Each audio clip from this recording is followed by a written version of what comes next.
বাচ্চা ছেলে কাঁদতো, যাবো ভাইয়া যাবো, তা সব তুই তো কোরআন শরীফ পড়তে পারি না, কি করবি?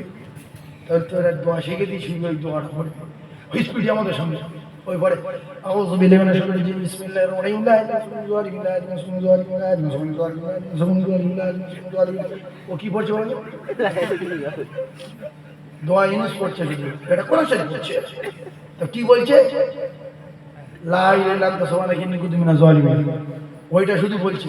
আর বাড়িওয়ালা মনে করছে যে এর কাছে বিরাট হবে, কি ডিসপিট দেয়, অন্যতে একটা কথা বলছে।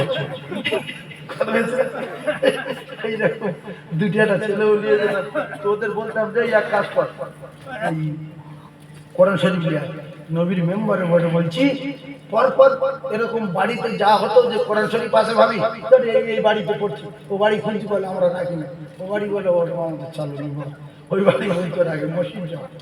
বাড়িটা ছিল মসজিদ দিয়েছি, যার কোরআন তার বাড়ি কোরআন শরীফ কার, বাড়িটা কার, যার কোরআন তার বাড়ি। যত সেরা কোরআন দেবে মসজিদ তার ভাইজান আমার ওয়াদিরা ও ভাবিরা খালারা, একটু বোঝার চেষ্টা করুন আমি যে কথা বলতেছিলাম। অবশেষে আল্লাহ নবীর সাহাবী পারাপত যায়েদ মদিনার মসজিদে বসা। আল্লাহ রাসূল বললেন, যাই তুমি যাবে না? যায়েদের আব্বাও নাই, মারা গেছে, জনমদুখী মা অন্য জায়গা বিয়ে করেছে। রাসূলুল্লাহ যায়েদকে গুড়িয়ে নিয়েছিলেন ঈদের দিনে। সেই যায়েদ বলছে, ইয়া রাসূলুল্লাহ, আব্বা জান আপনি তো আমার আব্বু, আপনি বলেছেন, আমি শুনে নিয়েছি, আপনি আমার সামনে রয়েছেন। আর আমার মা আয়েশা সিদ্দিকা হুজরার ভিতর থেকে নিশ্চিত শুনেছেন, সুতরাং আর আমার কোন জায়গায় যাওয়ার দরকার নাই, আমি যায়েদ জিহাদের ময়দানে রওনা হয়ে গেলাম। এই যে বাপের বেটা, এরকম আমাদের ভিতরে একজন আছে ধর্ম ত্যাগ করবো, এইরকম কাজ করবো। মেয়েরা যেরকম ছিল ছেলেরাও সেরকম ছিল। আমাদের এরকম গিন্নি যদি হতো সঙ্গে সঙ্গে লাঠিতে পারো, তুই যাতে যাবি তার বিয়ে করে দিবি। আর গ্রামের মুরুখরা তখন বার হবে না, এই তোমার বউ যাবো তো ঠিক বলছো। কিছু কিছু কাপের তো ছিল সেই আমার, তুমি একটা তোমার বিয়ে করে তুমি চলে যাচ্ছ, একটা ধর্ম হলো, তোমার জ্ঞান নেই, যাও চলে যাও, মোহাম্মদের ত্যাগ করো। শয়তানের সঙ্গে সাপোর্ট, ঠিক বলছি, শয়তানের ভাবিয়ে তুলি, ঠিক বলছি, চলে যা চলে যা, আগে বোর হক আদায় কর, তারপর তুই নবীর হক আদায় করবি, যা। আব্দুল্লাহ ইবনে রাওয়াহা যদি চলে যেত, জান্নাতের সুসংবাদ পেত, জান্নাতে যেতে পারত। এটা মাথায় রাখবেন, এটা মাথায় রাখবেন। আল্লাহর কসম, জীবনের চেয়ে বেশি রাসূলুল্লাহকে ভালোবাসতে হবে। জাফর বিন আবি তালিব, আল্লাহু আকবার, আল্লাহু আকবার, যুদ্ধের ময়দানে গেলেন, যায়েদ শহীদ হলো। জাফর বিন আবি তালিবের ডান হাত কেটে নিল, ইসলামের ঝান্ডা বামাত দিয়ে ধরলো, বামাতে মারলো, দাঁত দিয়ে ধরলো, মুখে মারলো, গলায় মারলো, মাথা একদিকে চলে গেল, ঠ্যাং একদিকে, বডি একদিকে।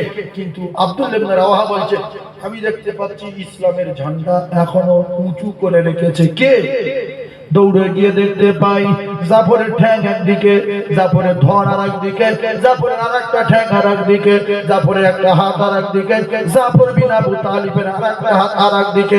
আমি দেখতে পাই কে ইসলামের ঝান্ডা উঁচু করে রেখেছে। আমি দেখতে পাই জাফরের কাটা মাথা ইসলামের ঝান্ডা কামড়ে উঁচু করে রেখেছে, জমিনে পড়তে দেয় না। কি প্রেম, জীবন দেব, ইসলামের ঝান্ডা মাটিতে পড়তে দেব না। দাঁত দিয়ে কামড়ে উঁচু করে ধরে রেখেছিল। আল্লাহু আকবার। কারাবা রাদিয়াল্লাহু তাআলা চলে গেলেন, বাচ্চা পিছন দিকে দিয়ে দৌড়ায়, আব্বা জান, আব্বা জান, আব্বা জান, আব্বা জান, একটুখানি দাঁড়িয়ে যান আমার আব্বা, একবার পিছন দিকে তাকান। ওরে আমার আব্বু রে, একটাবার পিছন দিকে তাকান আর আবু বসির বলে ডাকে, সামনের দিকে দৌড়ে দৌড়ে যায় আর বাচ্চা পিছনে পিছনে দৌড়ায়। কারাবা বললেন, আবু বসির তোমার মা নাই, রাসূলুল্লাহ আমার জিহাদের ময়দানে যাওয়ার জন্য অর্ডার করেছে, আমি যদি পিছনের দিকে ফিরে তাকাই আমি কারাবা, আমার জিহাদের ময়দানে যাওয়া হবে না। বিদায় বাবা বিদায়, আবু বসির বিদায় রে। দৌড়ে চলে গেলেন। কিছু দূর যাওয়ার পরে আব্বুকে আর দেখতে পাচ্ছে না। এইবারে মদিনার অলি গলি চেনে না, যেখানে কিছু লোকজন দেখতে পায় সেখানে দৌড়ে গিয়ে বলে, আব্বা আব্বা আমি আবু বসির অনেক কষ্ট করে এসে গেছি, আওয়াজ দিয়ে আমাকে একটাবার ডাকেন আবু বসির বলে। কোথাও কেউ আবু বসির বলে না, খাওয়া না দাওয়া না, মদিনার অলিতে গলিতে ঘুরে। কয়েকদিন পরে খবর হলো মদিনায় হযরতে কারাবা যুদ্ধের ময়দানে শহীদ হয়ে গেছে। কলিজার টুকরা ভাইরা আমার, এইবারে মক্কা মদিনার কাফেলা মদিনার দিকে রওনা হলেন যখন, কারবা ছেলে কারবা মেয়ে, কারবা ভাই কারবা বোন কারবা মা দৌড় দিয়েছে। আমার বাচ্চা যুদ্ধের ময়দান থেকে ফিরেছে। কিতাবে লেখা হযরতে আবু বকর রাদিয়াল্লাহু তাআলা আনহু একটা পাথরের ঢিলা নিয়ে উঁচু জায়গায় রেখে পাথরের উপরে দাঁড়িয়ে একটা করে সাহাবায়ে কেরামদের গুনছে, এটা আমার আব্বা না, এটা আমার আব্বা না, এটা আমার আব্বা না, এটা আমার আব্বা না, আব্বা জান আব্বা জান আব্বা জান। একটা বার আবু বকর বলে ডাকেন না গো। কাফেলা শেষ হয়ে গেল, আব্বা তো দুনিয়া বেঁচে নাই, আব্বা তো শহীদ হয়ে গেছে, মা তো মক্কার জমিনে মারা গেছে। বাচ্চা ছেলে কাফেলার পিছন ধরে দৌড়ায়। হঠাৎ করে আল্লাহর নবী দেখতে পেলেন, এই তো সেই কারাবার কলিজার টুকরা বাচ্চা। আমি যখন যুদ্ধের ময়দানে যেতে বলেছিলাম, এই বাচ্চাটা আমার কারাবার কোলে ছিল। বাচ্চাটাকে রাসূলুল্লাহ হাত লম্বা করে আটকে দিলেন। বাচ্চা দাঁড়িয়ে গিয়ে রাসূলুল্লাহর মুখের দিকে তাকান। বাচ্চা দাঁড়িয়ে গিয়ে রাসূলুল্লাহর মুখের দিকে তাকিয়ে কাঁদে, ইয়া রাসূলুল্লাহ আমার মা মক্কায় মারা যাওয়ার পরে আমি আমার আব্বার কোলে উঠে মদিনায় এসেছি, আপনি আমার আব্বাকে কোথায় পাঠিয়েছেন? সেদিন থেকে আমি আর খুঁজে পাচ্ছি না, ইয়া রাসূলুল্লাহ আমার আব্বা কোথায় আপনি বলেন। আল্লাহ রাসূল ডান দিকে মাথাটা ঘুরিয়ে নিয়ে ঝরঝর ঝরঝর করে কাঁপছে। ছোট্ট বাচ্চা ডান দিকে গিয়ে রাসূলুল্লাহর মুখের দিকে তাকালেন, ইয়া রাসূলুল্লাহ আপনি কথা বলেন না, শুধু কাঁদেন কেন? ইয়া রাসূলুল্লাহ বলে আমার আব্বা কোথায় পাঠিয়েছেন আপনি? আমি এত মদিনার অলিতে গলিতে ঘুরি, আমি আমার আব্বাকে দেখতে পাই না। রাসূলুল্লাহ বাম দিকে মাথা ঘুরিয়ে দিলেন। কলিজার টুকরা আবু বকর বাম পারে আসলেন, ইয়া রাসূলুল্লাহ বলেন কেন? আপনি বলেন ইয়া রাসূলুল্লাহ আব্বা কোথায়? আপনি বলেন আমার মা নাই।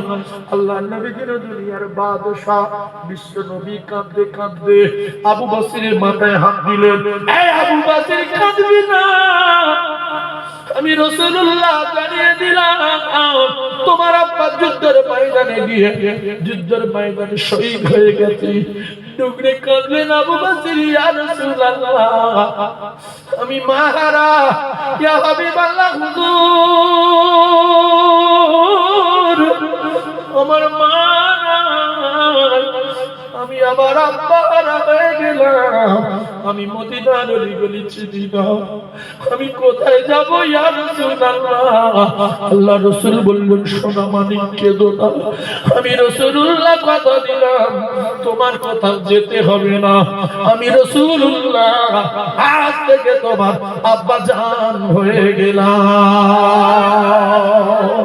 এই মুসলমানের ছেলেরা, এই যুবকেরা, জওয়ানেরা, প্রেম কারে বলে, ভালোবাসা কারে বলে, রাসূল প্রেমিক কারে বলে, জান্নাতি মানুষ কাদের বলে, একটুখানি শোনেন। শুধু ভালোবাসি বললে হবে না, ভালো যারা বেসেছিলেন তাদের দেখে শিক্ষা নিতে হবে।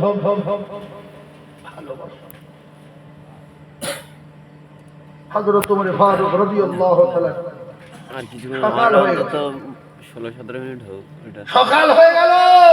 ফাটা যাচ্ছে। রাসূল মসজিদে আসেন, মদিনায় খবর হচ্ছে নবী নাই। নবী মারা গেছে, নবী নাই মদিনায় রে। বেলাল ডুগরে পিঠে কাঁদে আমি উমাইয়ার গোলাম, আমার পায়ে দড়ি বেঁধে উটের গলায় বেঁধে দিত। কত পাথরের পর পাথর মরুভূমির উপরে বুকে পাথর চাপিয়ে রেখে দিত, চাবুক মারত আমার।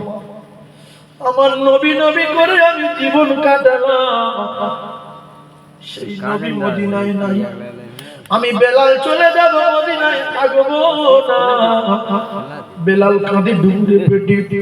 সাহাবায়ে কেরাম আসছে, কি ব্যাপার, বেলাল পাগল হয়ে গেছে নাকি, বেলাল কোথায় যাবে, চলে যাবে। সাহাবারা কাঁদে। হযরত ওমর ফারুক রাদিয়াল্লাহু তাআলা আনহু সব সময় কাছে তরবারি থাকতো, তরবারি খাপের ভিতরে ঢাকা, উল্টো পাল্টা করলে তরবারি টেনে বার করতেন। হযরত ওমর ফারুক রাদিয়াল্লাহু তাআলা আনহু যার দেখে শয়তান ভয় করত, ওমর ফারুক যে রাস্তায় যেতেন শয়তান সে রাস্তায় যেতেন না।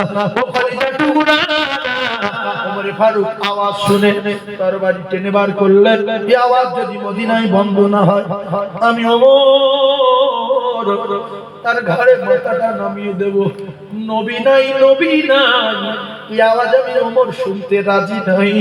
ওমর রাসূলকে এত ভালোবেসেছিলেন, আল্লাহ রাসূলের কাছে কলমা পড়ার পরে হযরত ওমর ফারুক বললেন, ইয়া রাসূলুল্লাহ, আপনার মতো মানুষের আমার মারতে পাঠিয়েছিল, আমার রক্ত টকবক করে ফুটছে, আপনার আমি জীবিত নিয়ে যাব মক্কায়, আপনার জন্মভূমি।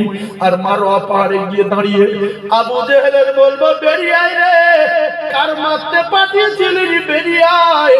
আজকের মাথা না তো দূরের কথা, আমি সেই মুহাম্মদুর রাসূলুল্লাহকে জীবিত না চিরে বেঈমান, বেরিয়ে আয়। ক্ষমতা থাকলে শুধু বাইরে বার হ। ও কলিজার টুকরারা, কেউ কেউ গিয়ে আবু সুফিয়ানের বাড়ি লুকিয়ে যায়, কেউ আবু জেহেলের বাড়ি লুকিয়ে যায়। সাহাবারা, ইয়া রাসূলুল্লাহ, ই আমার এই করেছিল, ই আমার রাসূলের মা উটের গলায় দুই পায়ে দুটো, উটের গলায় দুটো পা বেঁধে দিয়ে মাঝখান থেকে আফাড়া করে দিয়েছিল, দুটো উটের গলায় দুটো পা চলে গিয়েছিল, শুধু কলমাকে অস্বীকার করেনি বলে। ইয়া রাসূলুল্লাহ খাব্বাবকে আগুন জ্বালিয়ে দিয়ে আগুনে শুইয়ে পিঠের উপরে পাথর চাপিয়ে দিয়েছিল। আজকের বলে আমরা বদলা লব, টুকরো টুকরো করব, ছড়িয়ে দেব। রাসূল বললেন, না, আজকের ছড়িয়ে দেওয়ার দিন না। আবু সুফিয়ানের বাড়ি যে আছি তার মারা যাবে না, আবু জেহেলের বাড়ি যে আছে তার মারা যাবে না। আজকের যে যেখানে লুকিয়ে গেছে কারণ মারা যাবে না। আজকের ছড়িয়ে দেওয়ার দিন না, আজকের গুড়িয়ে নেওয়ার দিন। সেই নবীর প্রেমিকেরা, আল্লাহর নবী দিন দুনিয়ার বাদশাহ, বিশ্ব নবীর সাহাবী ওমর, নবী নাই আওয়াজ শুনতে রাজি না। তরবারি নিয়ে পাক খাওয়া, কে বলবে নবী নাই? কার এত বড় হিম্মত, নবী নাই মদিনায়, নবী নাই? কে বলে রে? হযরতে আবু বকর সিদ্দিক বাইরে বার হলে মদিনাতুল মুনাওয়ারার দিকে রওনা, শুনতে মানুষ সব কাঁদছে, নবী নাই। মদিনা শূন্য হয়ে গেছে রে, নবী নাই। বেলাল কাঁদে, আমি চলে যাব, আমি চলে যাব, মদিনায় আর থাকবো না। ওমর বলে, নবী নাই, আমি তার মেরে দেবো, ঘরে মাথা রাখবো না। ও কলিজার টুকরা, হযরতে আবু বকর সিদ্দিক জানেন ওমরের এক কথা, ওমরের সামনে যদি কেউ বলে নবী মারা গেছে, মাথা কেটে দেবে, কোনো কথা শুনবে না, পাগল হয়ে গেছে, নবী বিনে পাগল। হযরতে সিদ্দিক একবার দাঁড়িয়ে দাঁড়িয়ে হাউ হাউ করে কাঁদে, চোখের পানি জারি হয়ে যায়, মুখ ভেসে যায় হিজরতের সাথী, মদিনার সাথী, মক্কার সাথী, কারসুরের সাথী রে আবু বকর, ছোটবেলার সাথী। সিদ্দিক একবার কাঁদতে কাঁদতে হযরত আয়েশা সিদ্দিকার হুজরার কাছে গেলেন। বাবে জিবরিল থেকে প্রবেশ করে আল্লাহ নবী সাহাবী আবু বকর কলিজার টুকরা মেয়ে আয়েশা সিদ্দিকার জানের টুকরা আব্বা সিদ্দিক আকবর রাদিয়াল্লাহু তাআলা আনহু রাসূলুল্লাহ দোজাহানের বাদশার পাগল হযরত আয়েশা সিদ্দিকার হুজরার দরজার কাছে গিয়ে টোকা দিলেন। স্ট্যান্ডটা কোটা কে মা? আমি মা।